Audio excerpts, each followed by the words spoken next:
معیار کا ہی رکھا گیا، لیکن پیغمبر نے شروع سے آخر تک علی کے مقام کو اجاگر. میں شب ہجرت کا واقعہ پیش کر رہا ہوں. شب ہجرت میں یہ پہلا مقام ہے قربانی پیش کرنے کا، اور شب ہجرت میں اور شب عاشور میں پتہ کتنا فرق ہے؟ فرق یہ ہے کہ شب ہجرت کو کہہ رہے تھے رسول علی تم یہاں لیٹ جاؤ، خطرے میں تم لیٹ جاؤ، ٹھیک ہے. شب عاشور کو حسین فرما رہے تھے میرے صحابیوں میں چراغ گل کر دیتا ہوں، تم میں سے جو جانا چاہے، تم میں سے جو جانا چاہے وہ چلا جائے. اگر شرم آتی ہے تو میں اندھیرا کر دیتا. یہاں تک علماء نے لکھا ہے کہ حسین علیہ السلام فرماتے ہیں تم ہی نہیں جتنے انصار ہو میرے عزیزوں کا ہاتھ پکڑو اور لے جاؤ، ان کو بھی لے جاؤ. دشمن میری جان کا دشمن، ان کو بھی لے جاؤ، اکبر کو بھی لے جاؤ، عباس کو بھی لے جاؤ، میرے عزیزوں کو لے جاؤ، تم بھی نکل جاؤ. میرے استجاب سے کی آواز جہاں تک نہیں پہنچتی تم دور چلے. اور یہ نہیں کہ اس دنیا میں بلکہ آخرت میں بھی میں ضمانت دیتا ہوں کہ تمہیں جنت ملے گی. تم اگر جاتے ہو میں اجازت دے رہا ہوں تم چلے جاؤ اور اتنے دور نکل جاؤ کہ میرے حال میں ناصرین کی آواز رات تک نہ پہنچے، اور آخرت میں بھی تمہیں خطرہ نہیں. لیکن سارے کا سارا مجمع کہتا ہے ہم تمہیں خطرے میں چھوڑ کر خود چلے جاؤ. یہ نہیں ہو سکتا. جب یہ نہیں ہو سکتا آپ فرماتے ہیں اچھا تو یہ بات سنو، نہ جنت کے لالچ میں میری مدد کرو، نہ جہنم کے خوف سے میری مدد کرو، بلکہ اس لیے میری مدد کرو کہ میں مدد کے قابل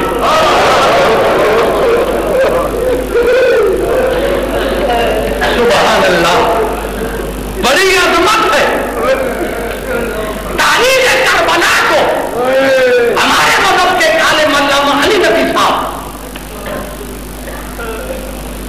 پاک و ہند کے سب سے بڑے عالم وہ فرماتے ہیں کہ تاریخ کربلا جو کربلا میں جنگ ہوئی، اس جنگ کے دو محاذ، پہلا محاذ صبح عاشور سے لے کر عصر عاشور، دوسرا محاذ عصر سے لے کر شام. آگے تقسیم کرو.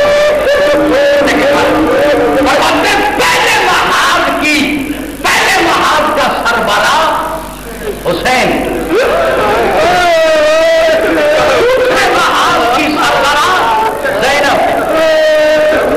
پھر آگے تقسیم سنیں اور اگلا فکر اگر آپ سمجھ گئے تو میں فرماتے ہیں پہلے محاذ کے سربراہ سے جو اللہ نے کام لی، جو حسین سے اللہ نے کام لیا، وہ حسین کی خاندانی روایات کے مطابق اسی سے سمجھ جائیں گے جو اللہ نے